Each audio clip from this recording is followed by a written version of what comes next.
Addiction is a real issue, and that usually it's society's poorest who suffer. If you legalise something, it's like saying it's okay to take that. The reason why we arrest drunk drivers is because they crash their cars and kill people, because they speed and cause dangerous things. Drug use inherently, if people sat in their homes, took drugs and just sat there, no one would have that much of an issue with it. NHS is really underfunded. Who's going to be monitoring this? To get a GP appointment, it's already so difficult. Do you want people to still keep taking more illegal drugs, being problematic, criminals getting richer and richer? I don't.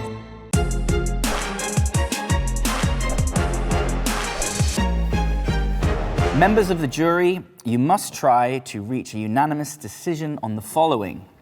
Should we legalise and regulate all drugs? You have 20 minutes until the first vote.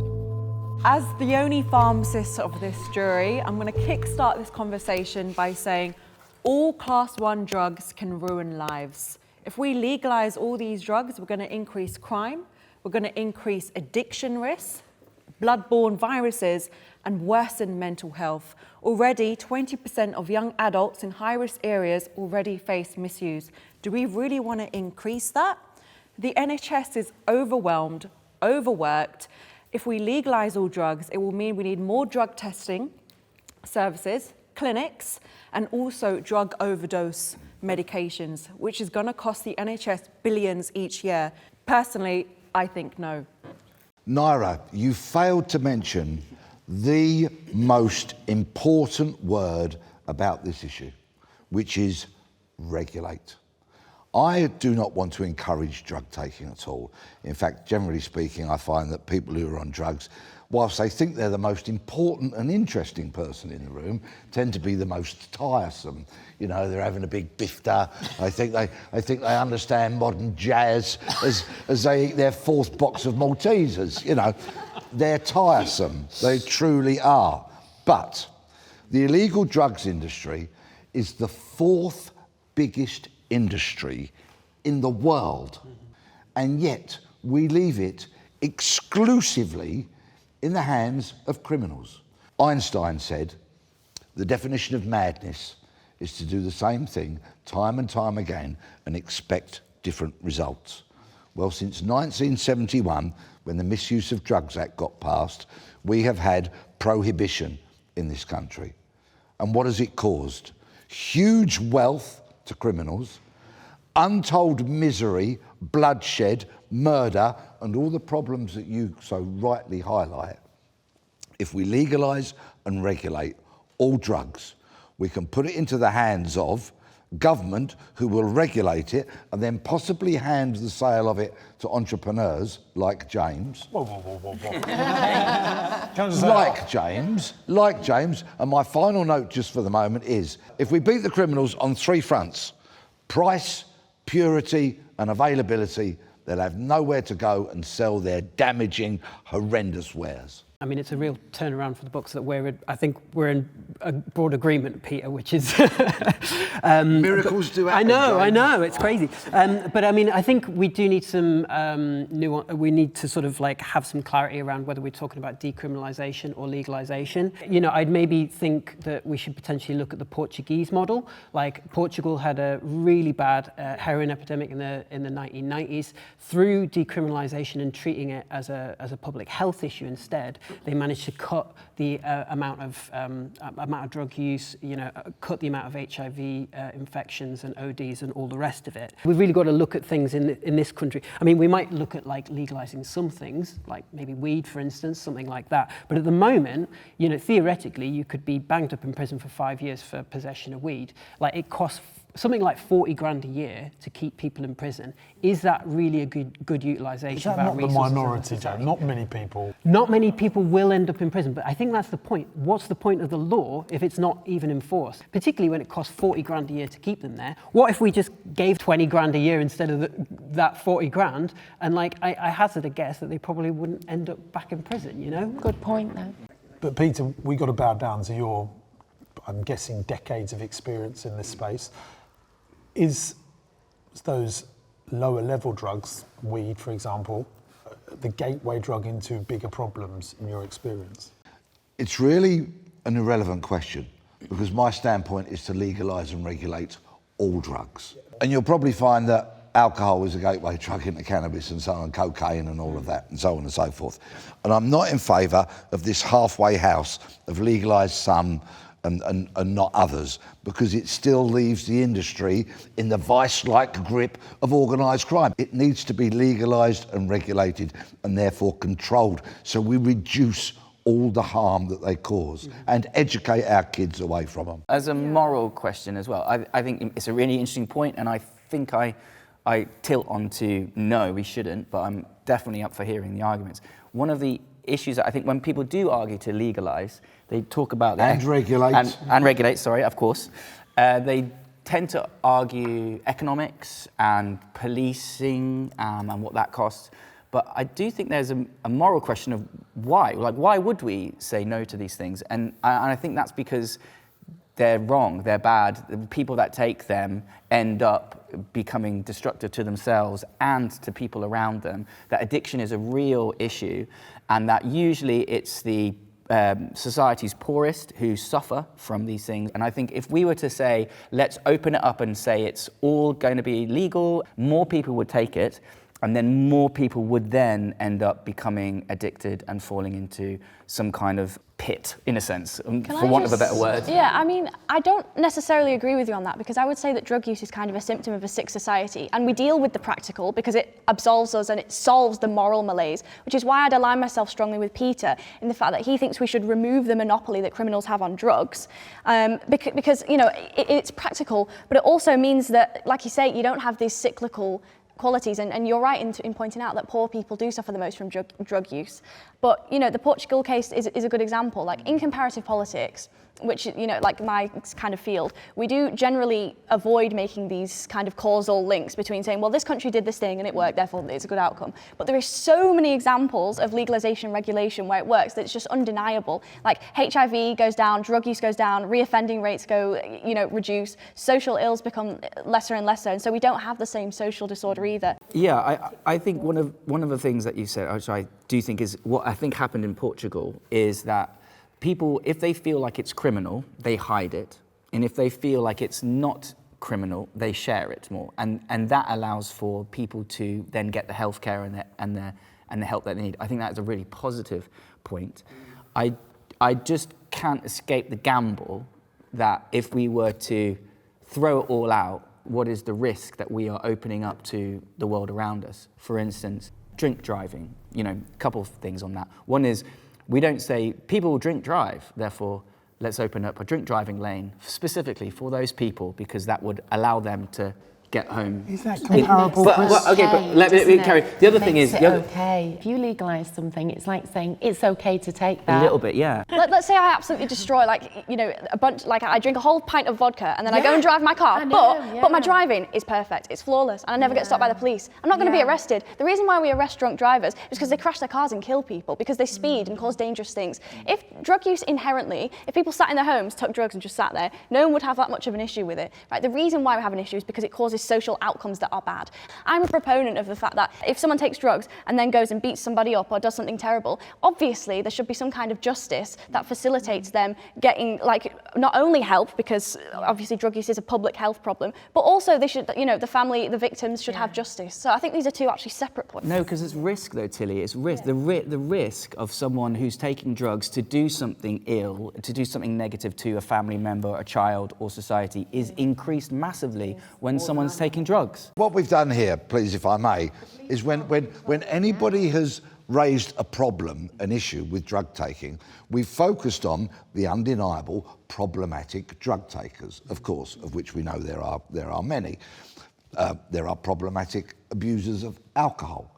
But the harsh reality is, and Tilly touched on this, most people who take drugs, whether it be cannabis or cocaine in particular, hold down jobs, raise good kids, pay their bills, and are functioning, contributing members of society. There are millions of them, and yet every transaction those millions of people make is with a criminal. And that is lunacy, when they could be doing it with licensed, regulated outlets where the drugs would be purer, the strengths would be known, there'd be nobody encouraging you to take more or more damaging drugs, and you get the advice and the help that you need. I understand what you mean about control, regulation, etc. But the NHS is really underfunded. Who's going to be monitoring this? For example, to get a GP appointment, it's already so difficult. On average, one GP looks after 2,000 patients. So do you really think we're going to be on the phone waiting hours to get an appointment to talk about drug regulation? You visit the pharmacy. I will answer that point. I will answer exactly that point. Because it is, let me remind you, the fourth biggest industry in the world, okay, the billions and billions that would be raised in tax and revenue ploughed back into the government would enable us, firstly, to reduce the prison population dramatically, thereby saving a load of money, cutting back on police time hugely. It would also allow us to run programs for the problematic drug users. We would have so much money with which to run those programs, and then most importantly, we have fully, as part of the curriculum, we go into primary schools and we educate our children away from the dangers, the pitfalls and the lunacy of taking what are now illegal drugs. But do you not think there's going to be an increase in mental health in young adults? Let's look at the USA, for example. Exactly. Cannabis is already legalised in certain states. And what was the results? Stats showed there was a 50% increase in cannabis-induced disorders. That's paranoia, that's delusions, that's schizophrenia in young adults. And in 2018 alone, over 500,000 emergency department visits in young adults facing drug abuse. Do you want to bring that to the UK? I certainly don't want that pressure. I think the evidence dictates that it's overall not true. Like, you are 100% right. We have loads of exceptions. Marijuana use in the United States, in some of those states, has risen. But overall, generally speaking, what we see is a trend in reduction of drug use. And I also think that, intuitively speaking, Peter's right in what he says, which is that we prioritise who's disseminating the drugs, and if it comes from trafficking and murder and violence, then that's a bigger moral rot than the use of taking drugs itself.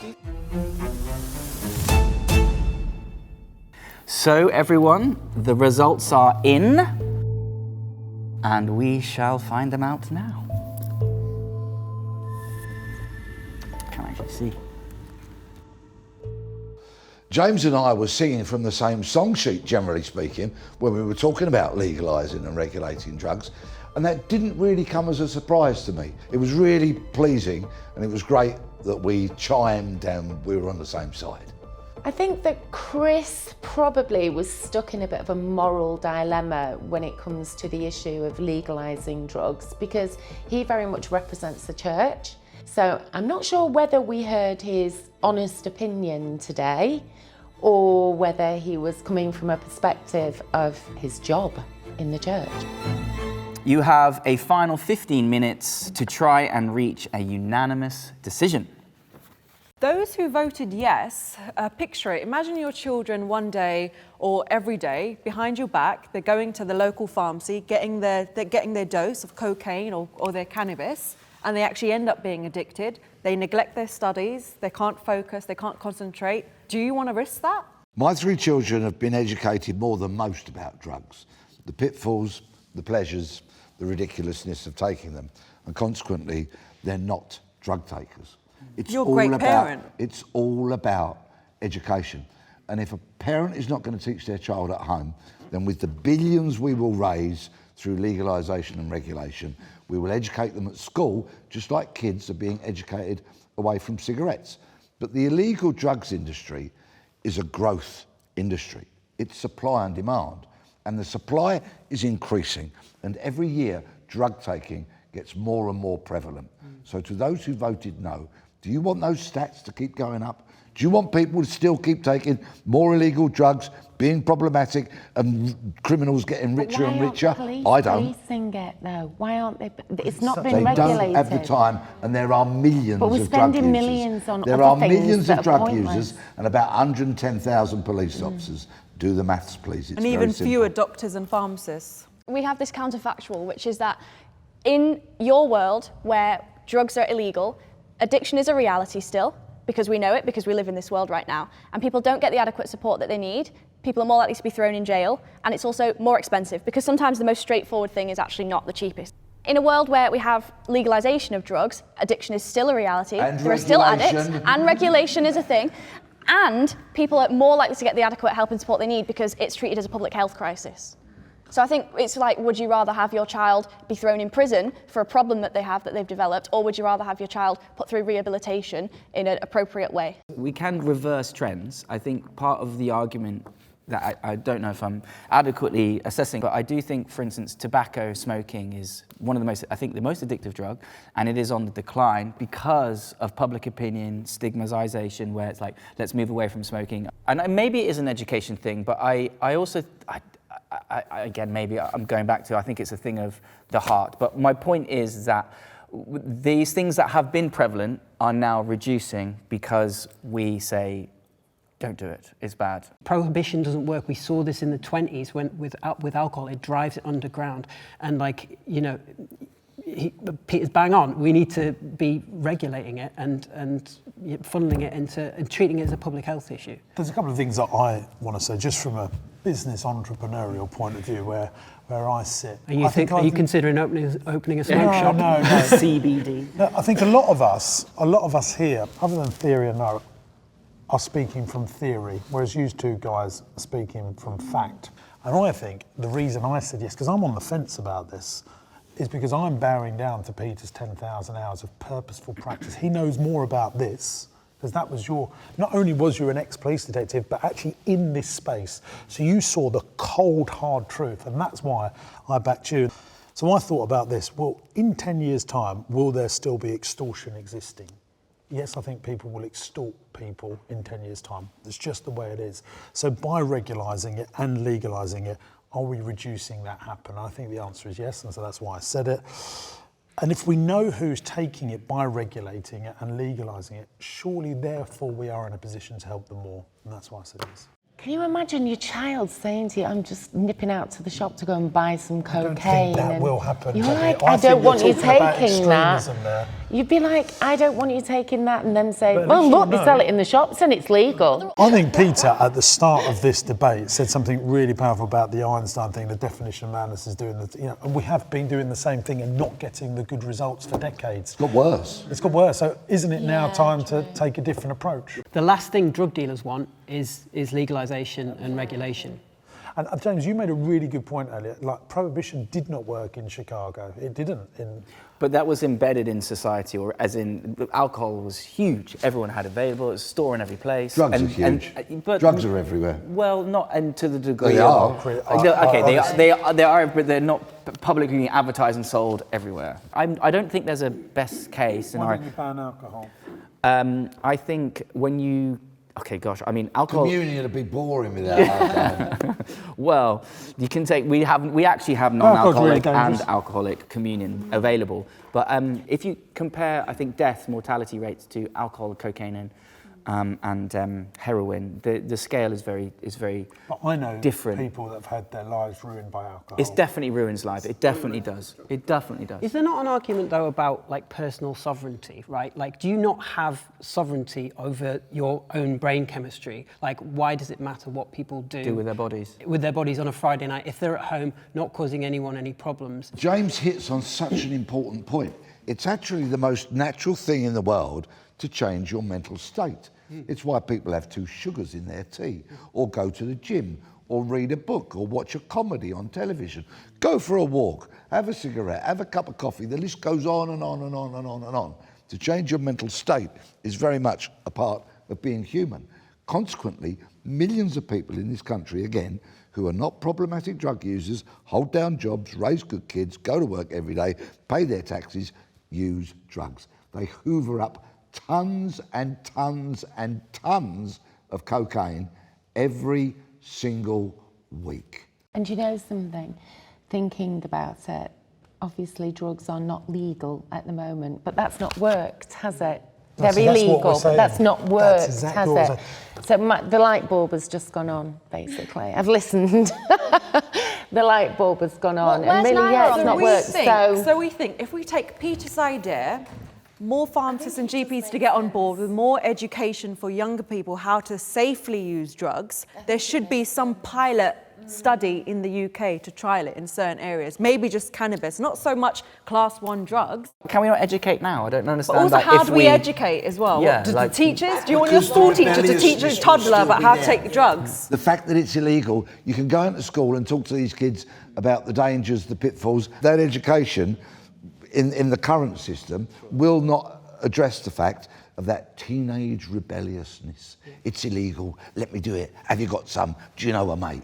The fact that it's naughty makes it sexy. As soon as you make it like, yeah, as you said, as soon as your nan's off for like a quick toke, it's like, oh, actually, I don't want to do this anymore. And actually, one interesting thing about legalization in the States is that the belief amongst young people about like that they're actually getting turned off weed as a result of it. They're like, And how many young people are not drinking as well now? So many young people are teetotal. They're just not bothered Yeah, that's true. bothered by actually. alcohol. Yeah. Which is good, and we haven't banned it, and they're learning on their own. I just think I if we think like, the open the danger is, doors though, up- what But the Peter drug said. taking is on the increase. Exactly, I think Yeah. they're thinking alcohol's too expensive, so they actually think that getting high on drugs is cheaper than doing a load of alcohol. We've got only about a minute left. Has anyone got any concluding? I have. Legalisation and regulation of illegal drugs will happen. It is I think inevitable. so. I'll get my crystal ball out. We are and going tell you. down. I think Thank so. you, thank I you. do, From I the do, I do. psychic in the room, Absolutely, a we've had it given. confirmed. It will happen. It will happen. It will. I fear that at my age, it won't happen in my lifetime, but I can guarantee you all, 65, it will happen in my children's lifetime.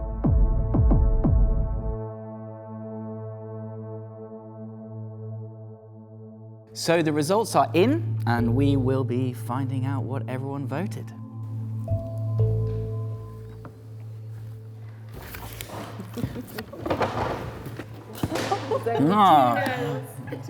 Oh. Why did you change your mind, Debbie? Because I saw sense in it all. I saw sense in the argument, basically. The criminal side of it is just escalating and escalating, and it's horrific. And actually legalising it, I think, is the best way forward.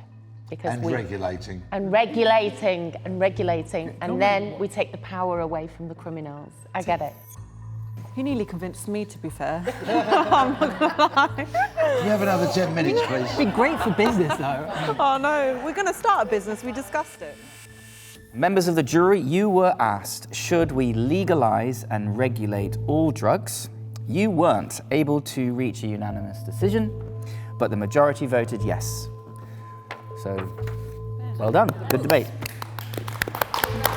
Peter was very interesting. Obviously, as an ex-detective, he's got that inside knowledge. He's got the history as well, so he definitely brought a really interesting opinion to the table. Peter's points changed Debbie's mind at the end as well, so that was really interesting. But my mind's still on that edge. Naira was very strong in her opposition to the motion, but you know what? She softened her view as the debate went on, and I tend to suspect that if her boss hadn't been watching this, she may have voted in favour. I completely changed my mind when I actually sat and listened to every word that Peter said. Everything made perfect sense. I was stuck on a point of, but what if people's kids can easily just go buy drugs? How is that okay? But then eventually the light bulb went on and I thought, no, he is right. I was hugely thrilled and delighted that Debbie changed her standpoint and she listened to the arguments, and it was the arguments that persuaded her to vote the other way. We need to legalise and regulate all drugs.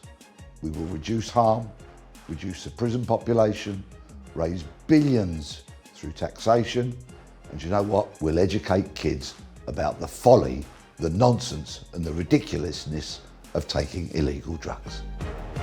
When people from around the world look at Great Britain and look at the United Kingdom and look at England, they see the monarchy, right? Do you think that is because we've got nothing else to show for ourselves? Has anybody met a member of the royal family? I don't know if I'm allowed to say that.